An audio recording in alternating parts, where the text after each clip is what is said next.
Now, at the top of the show, I did talk about the fact that it's been a heavy week for Nigeria, and we still have the issue of the Minister of Communications, Dr. Pantami. That's generated a lot of conversations and controversy, both on social media and mainstream media, and just across with Nigerians. And of course, then there's been the talk about the kidnapping and the killing of students at the Greenfield University in Kaduna, and that has gotten Nigerians talking and bothered. And I'm joined now by Rinu, who's going to help us talk about this. Rinu, how are you doing? Hi, Himika. Good afternoon. Good afternoon to you too. Like I said, it's been a very heavy week. Another heavy week. Every week seems heavier than the last with Nigeria. Let's talk about Greenfield for starters. You know, with there's images and videos of, you know, students kidnapped, and we're seeing people died on the media. It looks like it's getting more gory by the day. Are you seeing an end in sight to all of this? Thank you, Ebuka. It is indeed sad that at this, in the 21st century, when other countries are moving on in tech and in other great things, we're still dealing with issues of insecurity.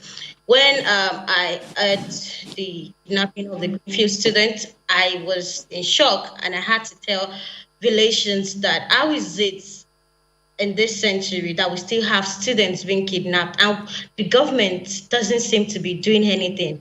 We only try to express shock. We are always putting our heart out. We are always expressing condolences without actually doing anything. And for me, I think that it's making Nigerians become numb. We are now numb to the senseless killings in our nation. Our hearts are always breaking or expressing griefs. What are we doing instead? We're sending our police officers to Somalia to tackle insecurity. A laudable project itself, if Nigeria itself is secure.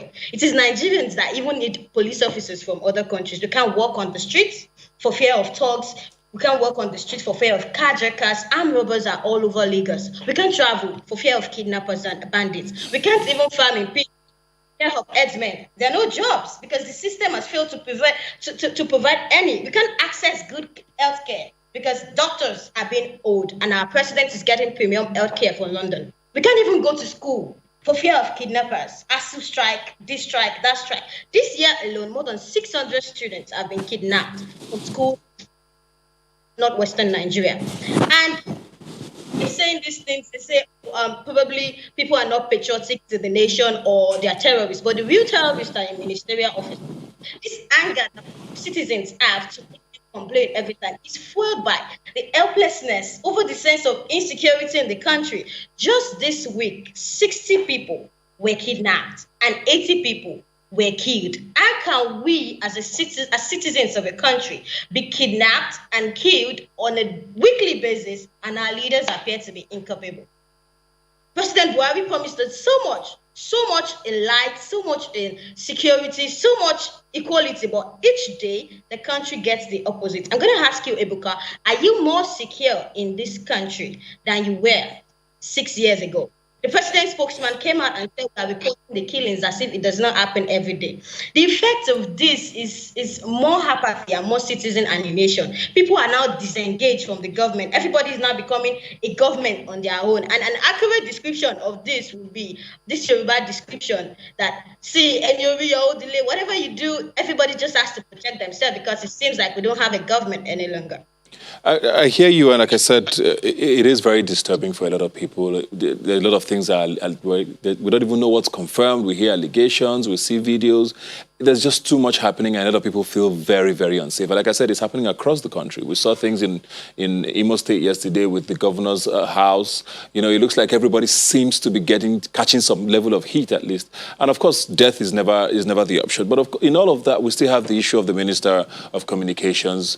We still saw more videos this week. We saw a lot more documentation coming out. What do you want to hear from government? Because presidency has said he's a changed man, and we believe that he deserves his spot in government. What do you want to see differently? Do you think that's good enough for Nigerians?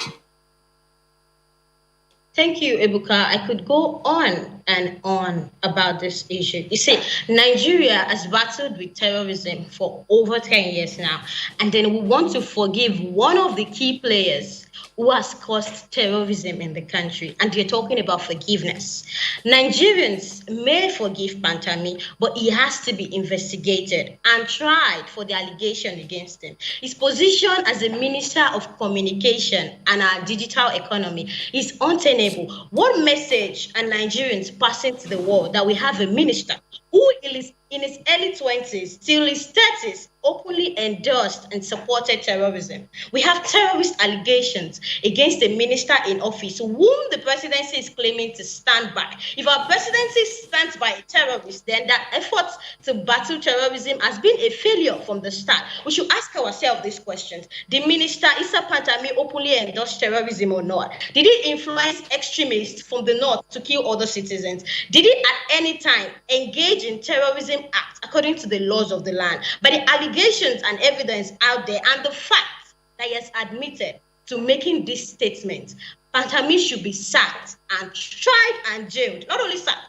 tried and jailed. I see some people trying to turn it into some sort of Islamophobia, and I say today that Islam is not synonymous to terrorism. A call for a minister to resign is not an attack on any region. The office of the Federal Republic of Nigeria does not respect any religion. And I see some people making arguments that, oh, Nigerians do not want to link their sins to their NINs. Before Pantami, NIN has existed.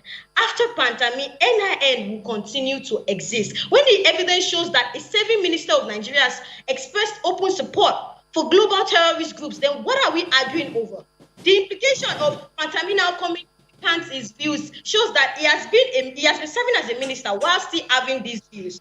For him to remain in office, the current Nigerian government is reinforcing what we have always known, that there is a culture of nepotism, and there are two standards for the rich, for the connected rich and for the poor. Citizens are alienated from the government rather than send troops to combat insecurity in the northeast, in the northwest. Our officers are being put on a show of force at Lekki Toll Gate to arrest peaceful protesters.